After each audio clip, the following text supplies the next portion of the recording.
မေတ္တာတုံးမှာမေတ္တာပွားဖို့ဘုရားတိုက်တွန်းတဲ့စကားလေးကိုကြည့်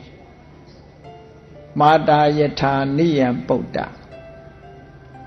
မာယုတာဧကပုဒ္ဒမနုရခေကလေးတယောက်တည်းထွန်းကားတဲ့မိခင်ဟာအသက်ပေးပြီးတော့တူရီသောရင်သွေးကိုစောင့်ရှောက်တယ်လို့တဲ့ဧဝံပိတဗ္ဗဗုတေတုမာနတံဘာဝယေအပရိမာဏအဲ့ဒီမိခင်ရဲ့မေတ္တာလိုပဲတရားတွေအလုံးပေါ်မှာမေတ္တာစိတ်ဖြစ်အောင်လုပ်ပါအတိုင်းအတာကန့်သတ်မရှိတဲ့မေတ္တာစိတ်ဖြစ်အောင်ဒါကျင့်စဉ်တစ်ခုပြောတာပဲလေနော်ရွေးယုံနေမဟုတ်ဘူးကျင့်စဉ်တစ်ခုပြောတာကျင့်မုံကျင့်နည်းကိုလည်းပြောတယ်မြတ်စွာဘုရားမေတ္တာတရားနဲ့ပတ်သက်ဒိဋ္ဌံစရဏိသိဏောဝတယာနောယာဝတ္တဝိတမိတ်တော်မအိတ်ရှင်သေးသမျှကာလပတ်လုံးဒိဋ္ဌံဆိုတာမတရနေတဲ့အခါဖြစ်စေစရံလမ်းလျှောက်နေတဲ့အခါဖြစ်စေနိသိဏထိုင်းနေတဲ့အခါပဲဖြစ်စေတယာနအဲ့ရထဲမှာလျှောင်းဆက်နေတဲ့အခါပဲဖြစ်စေတဲ့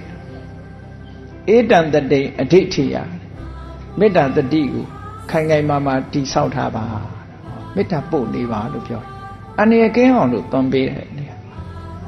ရွှေယုံနေမဟုတ်ဘူးကြည့်ဒီမှာရွတ်လို့ပါတာမပါဘူးမေတ္တာတတိကိုတည်ဆောက်ပါတဲ့ဧတံတတိအဋိဋ္ဌိယဗြဟ္မမေတ္တံဝိဟာရမိဒ္ဓမှာဒီသာသနာတော်မှာမေတ္တာပို့နေတာဟာ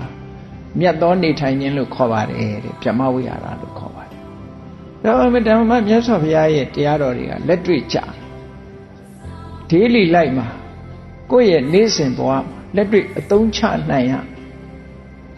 လောကလူတွေကနေ့စဉ်အစာစားပြီးတော့ခန္ဓာကိုယ်မှာအားဖြစ်နေကြပြီအသက်ရှည်နေကြ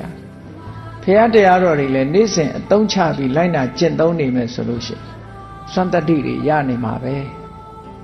မရတာဘာဖြစ်လို့မလုပ်လို့မရတာမလုပ်လို့မရတာစနစ်တကျလုပ်ရင်အောင်မြင်စနစ်တကျလုပ်ဖို့တော့လိုအပ်တာပေါ့ဘယ်ကိစ္စပဲကြည့်လေနောက်ဆုံးမေတ္တာတရားရင်၌ဖြစ်ပွားတဲ့အခါကျတော့ဘာဖြစ်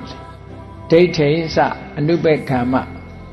သီလဝါဒတနေနတမ္ပန္နောကာမေတုဝိနေယခေတံနာဟိသာတုခဘတေယပုဏ္ဏရေတိမှားရတဲ့အမြင်တစ်ခုမချင့်ကပ်နဲ့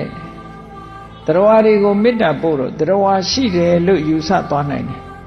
ဝိပဿနာရှုထောင့်ကကြည့်ရင်တရားမရှိဘူးရုပ်နဲ့နာနဲ့ရှိတယ်